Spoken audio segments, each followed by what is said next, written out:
So right now we're going to be starting track 1 here, policy to get to net zero on the left there. And then you can see on the right side, if you want to shoot over to track 2, clicking that link at the bottom, and I sent it through the chat. There are 2 different types of links, but they both go to the same place. There's a link at the bottom right there, rebrandly track 2. Use that. With Tony from our board and Tom, and they're going to be talking about net zero for all. How do we help? How do we ensure everybody has access? So stick here with us for track 1 if you'd like to talk policy and net zero for all over to track 2. And at this point, I'm going to hand it over to John Freeman, Great Lakes Renewable Energy Association planning partner. Got to see him maybe twice more than that a month planning this session out. So excited to hand it off to John. And thanks for being with us, everyone. Well, thank you very much, Brett, and please stick around because you contribute a lot to these sessions. I'm very excited about this breakout session because the Great Lakes Renewable Energy Association, our mission is about expanding renewable energy in Michigan. And so much of that is developing policies and then trying to enact them into law, because establishing policies, essentially you're establishing a framework from which our society is guided by for purposes of expanding renewable energy. And so this session is very important because we need to expand renewable energy and we need to move forward the policy framework to make this happen. We are being joined by 2 excellent speakers, Vincent Martinez, who is the Chief Operating Officer of Architecture 2030, and our second speaker is Louise Sharrow, who is the Manager of Research and Innovation at Elevate Energy. Let me just read quickly their bios.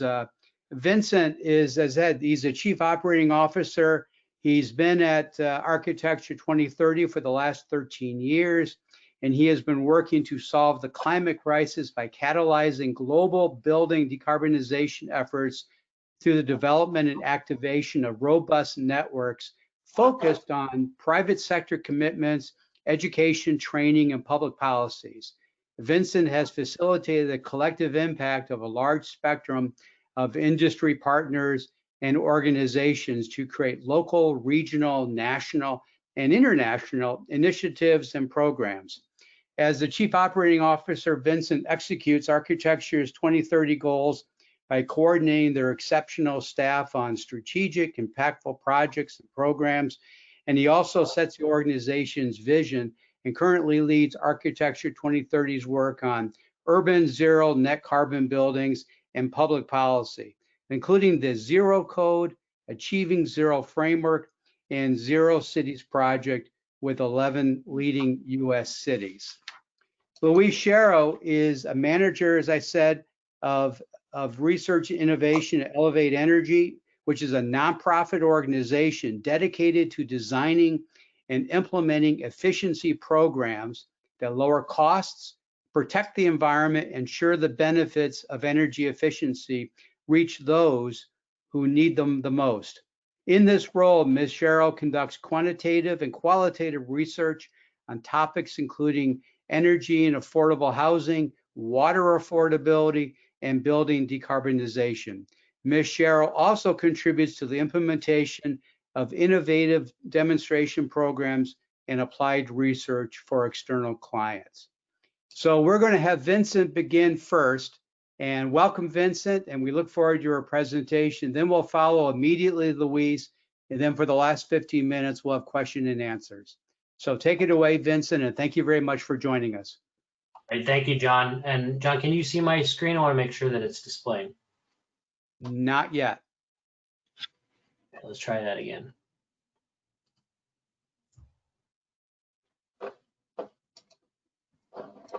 Now it's there. Okay, great. Excellent. So I'm going to talk about decarbonization policy. As John mentioned, this is all based off of work we've done with 11 municipalities in North America focused on equitable decarbonization.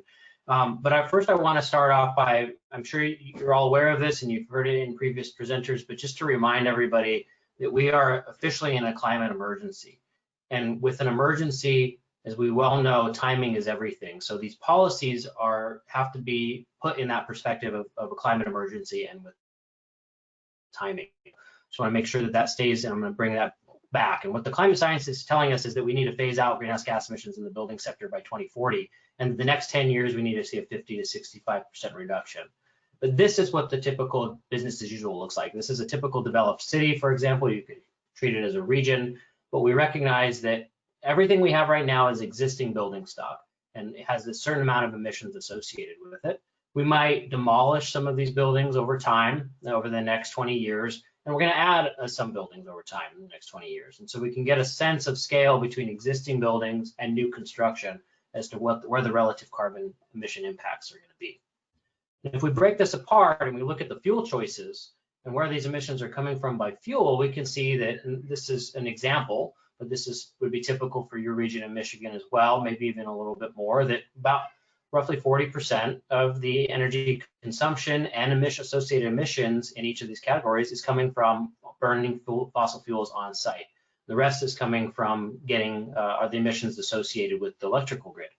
And what we find over time is that many states' policy perspectives at the state level have renewable portfolio standards, and assuming they align with the climate science, they would show that they would need to start to get to a clean grid by 2040 in terms of that timeline. We're just assuming a linear phase out in this case, but what we can see is from the building sector's perspective, when that happens, when we decarbonize the grid, now all of the emissions associated with our buildings are in the gas and on-site fossil fuel use in our systems. So let's keep that in mind as we go through this policy perspective.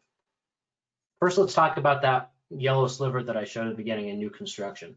We need to have an immediate peak in emissions, global emissions, and in the building sector as well. So we can't have any of that adding to our problem. Otherwise, these new buildings are just buildings that are becoming existing buildings that we have to renovate.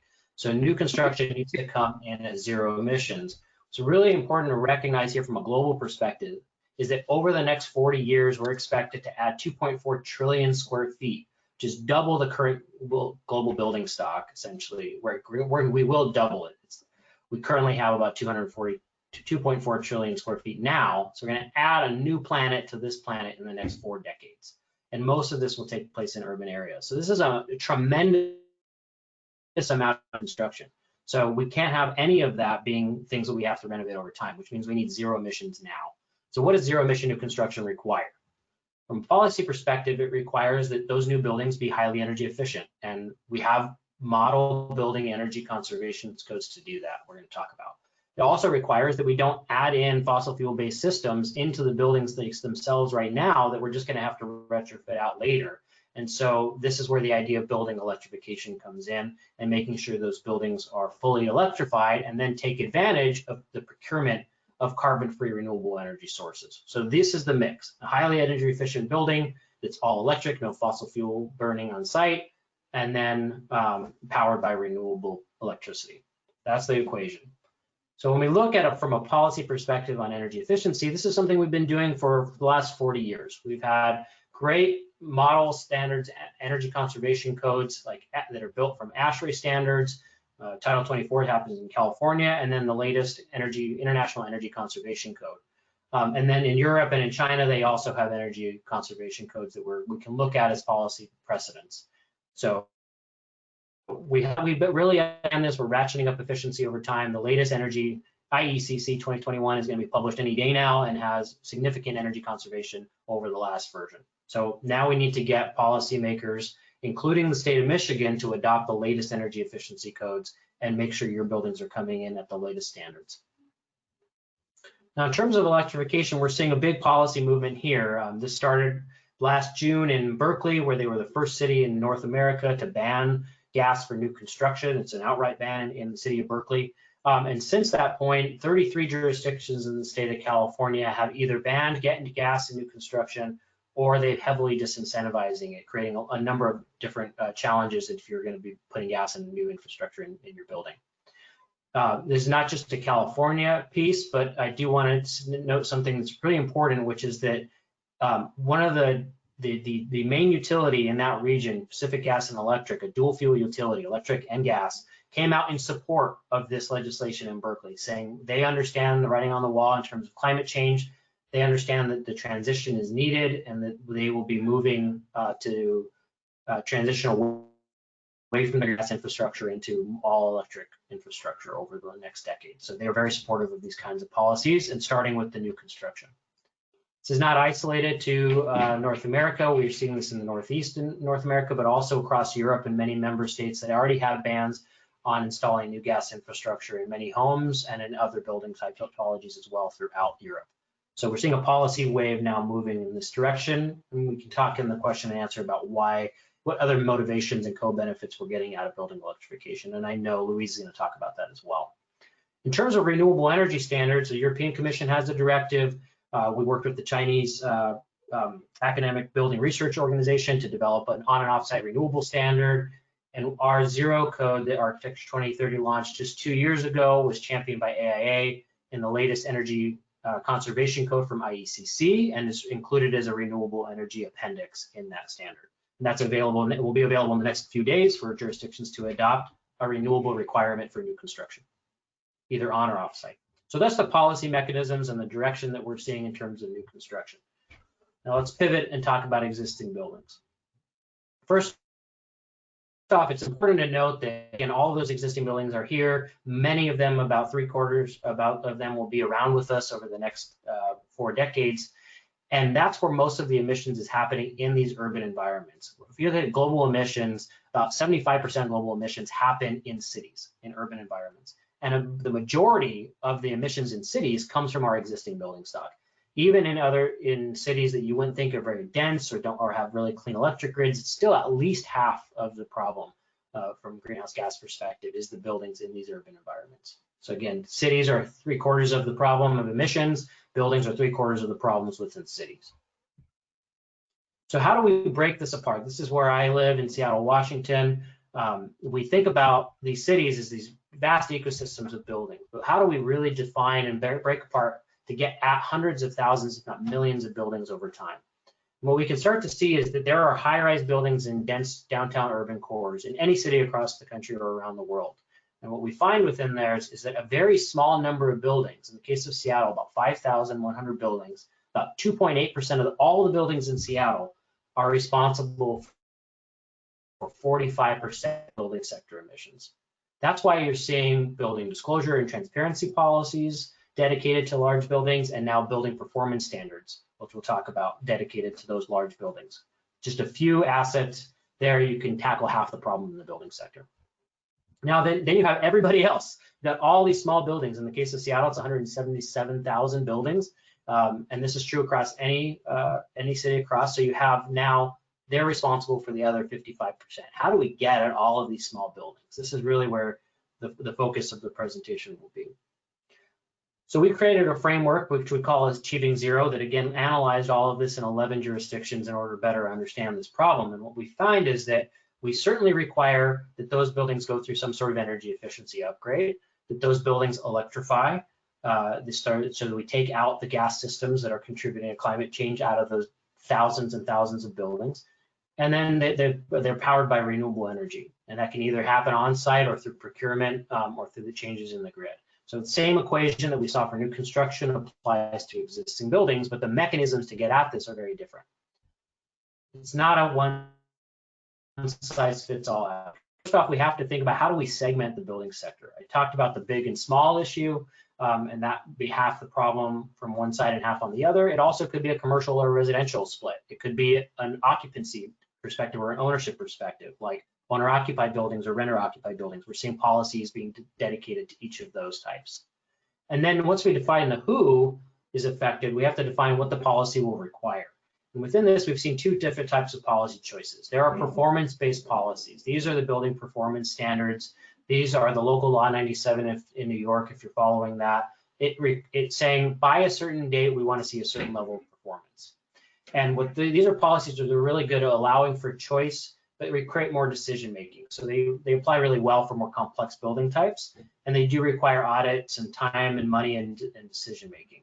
On the other side, you have prescriptive policies that might say you upgrade your windows or make sure you're at this level of insulation or switch out your gas systems with an electric system at some point. Those are very prescriptive, but what they're really good about doing are for those that don't have a lot of system variation among building typologies, like residential, small single family residential, And also for large quantities, when we're talking about hundreds of thousands of buildings, we need to really understand what we're going in to do right away. We don't have a lot of time. Again, back to that emergency that we're facing to do a lot of audits, especially when we know where the emissions are coming from. They're coming from the space and water heating and cooking. And then finally, we need to understand when is the best time for these policies to trigger these energy performance upgrades. And so what we see are opportunities like date certain, the hammer's coming down in the year 2030, this is when we expect these performances, or it could be in a phased process using what we call a building sector intervention point. I'm going to spend a little time here. A building sector intervention point is an area when we're undergoing some sort of renovation, something in the life cycle of the building. So for large commercial buildings, it might be something like a planned capital improvement cycle. You're planning on doing a big upgrade already. That's what happened with the Empire State Building case study, if you followed that work. They were going to do an upgrade because it was turning into a Class B office building.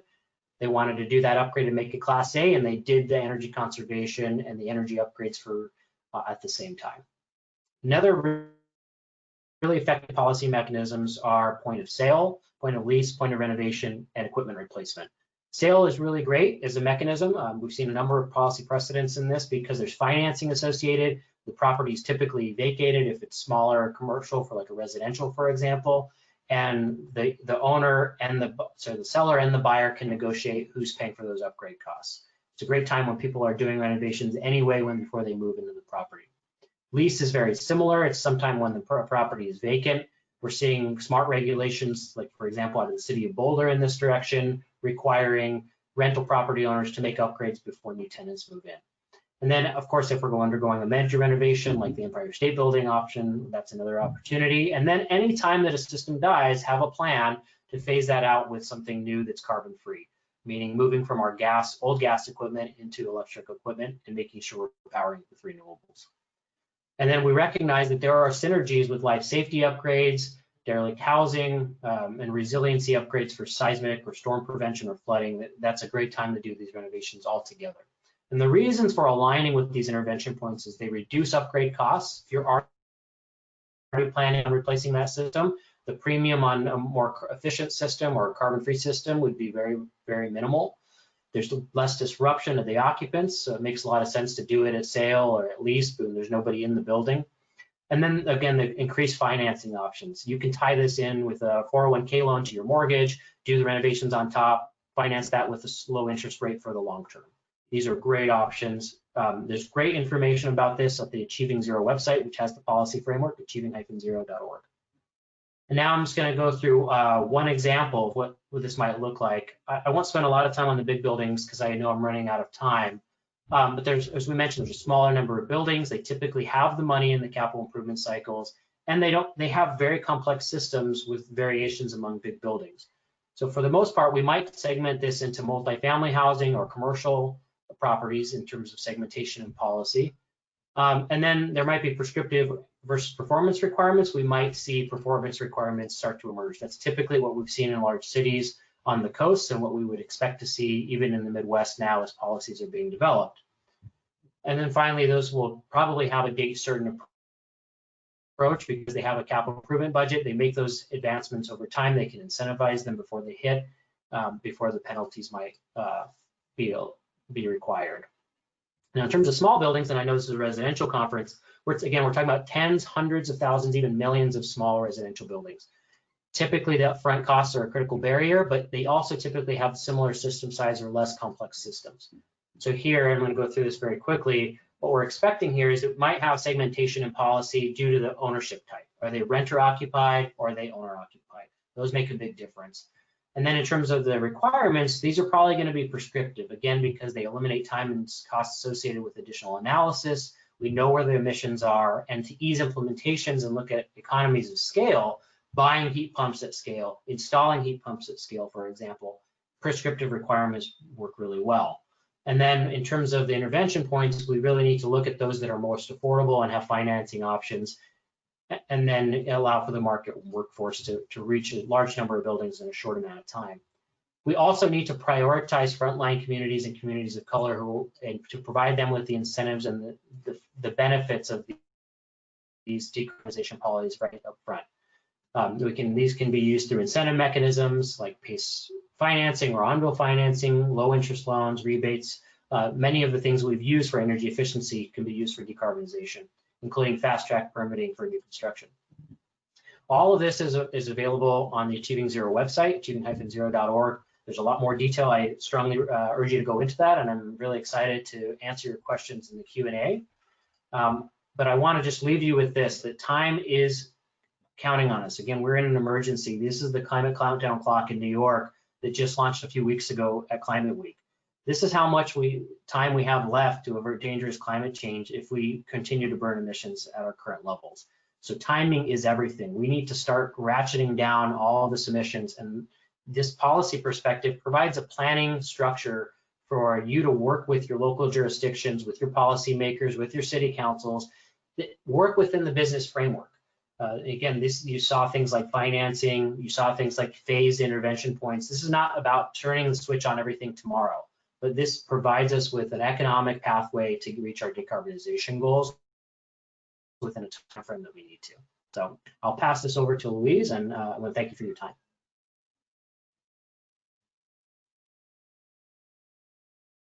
Sorry, you're muted, Louise.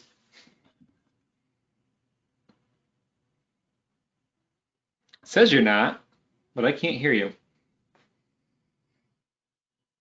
Nope.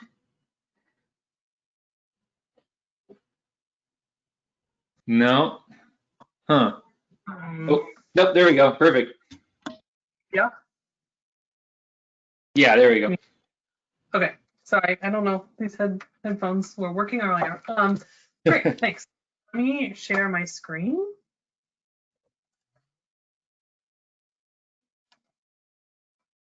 Slideshow. Okay, are you seeing? Yeah, perfect. Thanks. Great. Okay, sorry about that. Okay. Thanks everybody. Thanks for having me.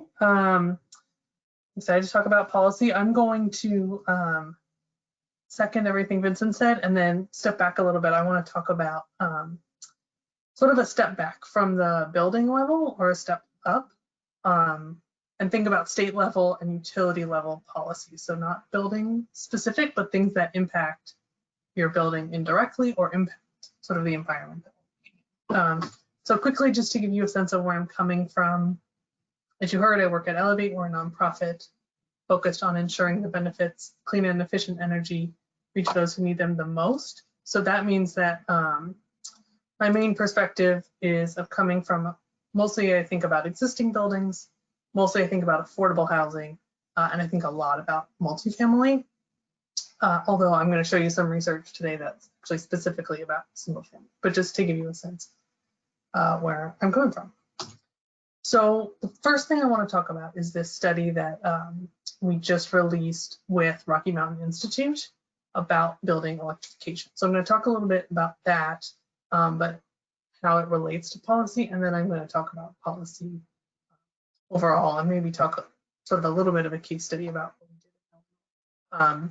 Oh, I should say, I'm based in Chicago, but we have offices throughout. So we have an office in Lansing and East Lansing. So we have a Michigan perspective, but I am not a Michigan policy expert. So just keep that in mind. I'm not making any claims about Michigan specific things here, but I want to talk about how it can relate to Michigan. So this study, what we wanted to do is we wanted to think about if we electrified a lot of buildings in Illinois, what would that mean for emissions, both for the building that's getting electrified and then overall that large scale of emissions, adding lots of more electricity to the grid. And it may seem obvious that that would have emissions benefits, but Illinois in the past has been very coal heavy. And so in the past, there's been some question, would electrification really help? So there's been a lot of changes to the grid, so we wanted to look at it again and really think about it. You know, a lot of times if you're doing a cost benefit or an energy assessment or whatever it is, you're kind of thinking about the lifetime of the equipment, but you're thinking about the environment it's in now, right? And so what we wanted to think about is how will this look different over the next 30 years as the grid continues to change, and looking at different ways the grid might change. And this research that you'll see, just keep in mind, we're looking at investor-owned utilities, and utility scale renewables. So that's what you'll see. So this is showing just the emissions over the lifetime of a heat pump. We are looking at heating, space heating and cooling, and water heating heat pumps. The emissions over the lifetime by the installation year in different scenarios. So the top green lines, that's sort of the business as usual gas equipment. As you know, as has been said earlier today, gas equipment, the emissions come from the combustion on site. So the physics of that don't really change. So the emissions of that don't really change. Same emissions this year as next year. The emissions factor doesn't really change over time. But for a heat pump, the emissions come not from that equipment itself, but from the grid. And so those emissions really change a lot over time, depending on the grid environment that it's in. So what we wanted to look at was these three different scenarios. These three bottom lines are three different policy scenarios that would change how much renewables are on the grid and really change how much emission you're able to save by putting in heat pump. So the first thing to know is the good news is in Illinois, it's already beneficial to put in a heat pump, to install a heat pump now, even though we're only at about, I think, 8% renewables right now in Illinois, something like that. That was maybe a year ago. It's already beneficial because the grid is getting cleaner fast enough, the equipment is more efficient already, and it has a long enough lifetime that it's already worth doing. And I think in Michigan, that is going to look pretty much the same. This is Illinois specific, but it's going to look pretty similar. Michigan, I think, only has maybe 2 or 3 percentage points less renewables than Illinois, so not that big of a difference. And similar regional grids and all of that. So that's fairly similar in Michigan. But what changes over time is as the renewables ramp up on the grid or don't ramp up, how much more could you save? How much potential are you missing? So in this, if you think about 2035, you install a heat pump in 2035. If we were in this low renewables scenario where we're just relying on the market, there's no real policy, renewables are growing pretty slowly. Sure, you're still saving less than if you put in a gas furnace, but are you saving the most you could? Absolutely not. There's so much more savings potential that could happen versus this green line, which is a really aggressive renewables scenario. This is it's maybe not as aggressive as it could be, but it's 100% by 2050 renewables scenario is this green line at the bottom, right? So you can see there's a lot of potential there. The same equipment, it's exactly the same equipment, right? Nothing is changing except the grid. And so how can you maximize the impact of that heat pump once you've already put the heat pump in? So the other way to think about this is sort of on the whole, if you electrify a lot of single family homes, that can change the grid, right? It can put more on the grid. We find that still exactly the same story, right? You still save emissions in every scenario, but you save so much more. And CEJA is the aggressive policy scenario. So what are those policies? I put Illinois and Michigan on here not to compare, but just sort of so you have a sense of what we're talking about. So currently in Illinois, our renewable portfolio standard is a law called the Future Energy Jobs Act, or FEJA. So it's 25% renewables by 2025, and at least 4,000 megawatts of new solar and wind built in Illinois by 2030, which is really important for a couple of reasons, in particular workforce. So we wanted to talk a little bit about how do you get these policies passed. So Elevate was part of a really large coalition of people that got this law passed. I believe it was 2017 that we passed this law. The way we got it passed was coalitions. I mean, there's no other way to put it. It's absolutely coalitions. It was utilities were involved, which, you know, maybe next time will look different in Illinois, who knows? Labor was involved, right? You have these workforce components. Environmental groups are involved. They're coming in earlier, they're talking to the utilities at the beginning and trying to figure this out ahead of time. instead of after the fact going in and fighting in, utility commission cases. We're trying to get out of it ahead of time. And I think, at least from our perspective, the thing that made this law work the best and be the sort of the most successful and the most exciting is that we had frontline communities and we had environmental justice communities as really key parts of that coalition. So this law not only was one of the most, advanced energy laws in the country when it passed in terms of the standards, but it also had a lot of equity components, including requiring certain amounts of spending go towards workforce and go towards low-income programs, things like that. So that was sort of the middle line of those things. Right now, we're in talks to get 100% renewables by 2050 law. Whether that will come up for a vote, who knows? But that was the third scenario that we passed. So then, just for reference, again, I'm not an expert in Michigan. Right now, there's a renewable portfolio standard in Michigan, 15% by 2021, right? So that's expiring next year. And then there's lots of other things that could happen in its place. So what you want to think about, and again, this is me saying, you should care about the building policies matter a lot for these individual building things, but it's really important thinking at the statewide scale and getting involved in these statewide policy discussions, because you want, which scenario do you want here? If you get everybody heat pumps, but you stay at this dark blue line, you haven't maximized that, all that activity, all that innovation, all that transformation. It's not maximized. Whereas if you have aggressive electrification and aggressive utility renewables, then both of those things are they're maximizing each other, right? You have all these electric buildings and they're getting the most emissions because they're using a clean grid.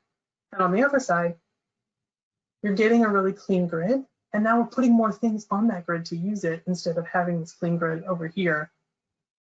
But most people are still over here using gas, right? And the other thing I want to say about this policy, I think policy is really important. And I mean policy, I don't mean just goals, right? So there's a lot of people out there putting out goals, which are great, but goals are not the same thing as policy. And the reason for that is policy includes some things that are really important in keeping things going, if you do it right. So one of those things is accountability, right? There's measurement, there's people knowing, there's points, built-in points of accountability where people say, how are you doing? Did you hit those goals that you said you were going to hit? There's oversight, right? There's a regulated, depending on the state, there's a regulating body, there's people, there's staff who their job is to oversee these things, and they can require regular reports on it. And policy can come with money. Now, sometimes that money is from somewhere else, right? They're finding ways to pull in money from other places and put it towards renewables, electrification, energy efficiency. Sometimes that policy is just requiring the people who have the money to spend it. But when you do that, it brings a lot more money. And also it can really focus on making sure that that money gets spent on the groups or the areas or the markets that wouldn't necessarily get served in a market-only scenario, right? So like Vincent talked about, we need to think about these frontline communities. We need to make sure we're hitting all of the buildings, not kind of creating these two different groups of kinds of buildings. And policy can really help do that, especially when you have lots and lots of groups at the table and you spend a lot of time building trust with those groups. That's the other, we talk about this with implementation, but it's the same thing with policy. You've got to have that trust, and that trust does take time to build. So if you want to be involved in policy, it just takes some time to kind of figure out who those groups are, get to know them, work with them, but it really makes a big difference. And then real quick, I know we're running, I want to leave time for questions. Renewables alone isn't enough. And some of the stuff is not going to be a surprise to any of you, right? If you're building net zero home, you know you have to do the efficiency first. You know you have to do that weatherization first. The first ones, again, these have already been talked about, so I'm not going to go into them. Those are something building specific. But efficiency and weatherization, that can also be addressed at a utility policy right? The same law that got us 25% renewables by 2025 also had electricity reduction requirements for the utilities. It provided incentives for them to meet those goals and invest in long-lasting measures and not just sort of the lowest hanging fruit. And it had those low-income program spending requirements. And as someone who worked in efficiency, like this has made a huge difference. Spending, $6 million a year in affordable multifamily, that makes a big difference. And that happened because of policy. The other way that policies can help, again, is thinking about retrofits versus new construction. Retrofits can be a lot harder in this electrification conversation. And it's different policies, right? A gas ban is great for new construction. It might not have as much impact on retrofits, so you need to think about a different kind of policy. And then fuel switching is the thing that really makes this tricky. Fuel switching, right? So efficiency programs switching from electric or from gas to electric or vice versa.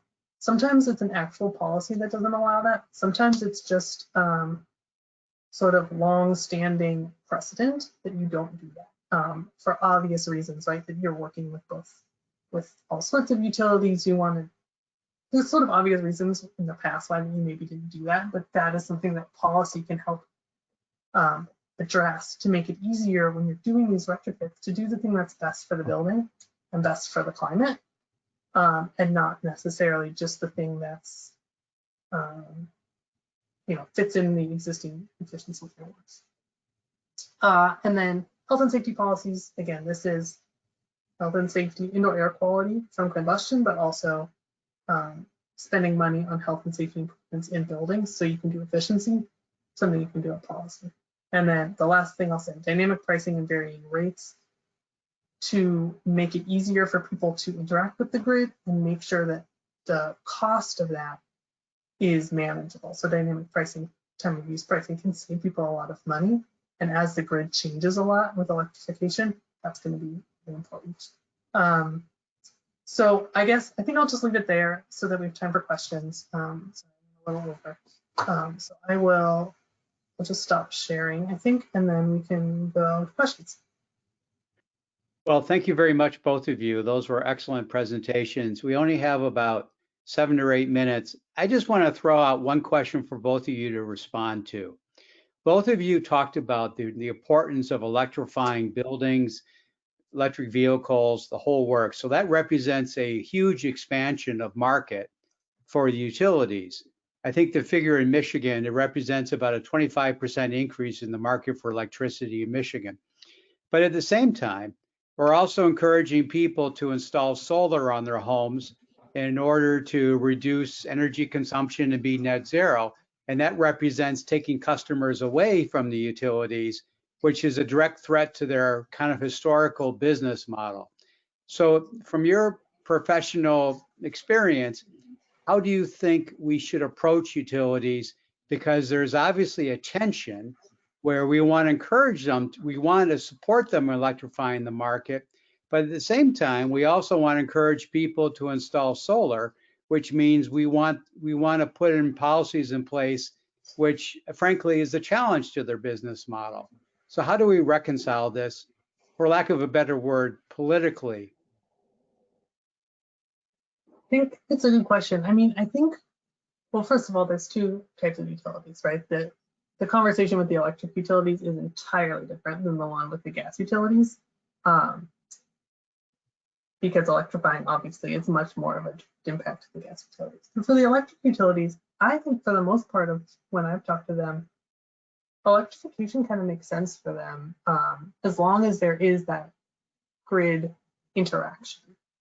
So I think for the utilities, for the electric utilities, that's one thing where you can really have more of a conversation. If you have some of that interaction, one thing that might happen with electrification is peaks might sort of maybe level out, but you might have more peaks in the winter. And so being able to interplay more, I think will help the utilities a lot. Whether or not you have your, even if you have your own solar, if they can interact with that, that helps them in any scenario. Vincent?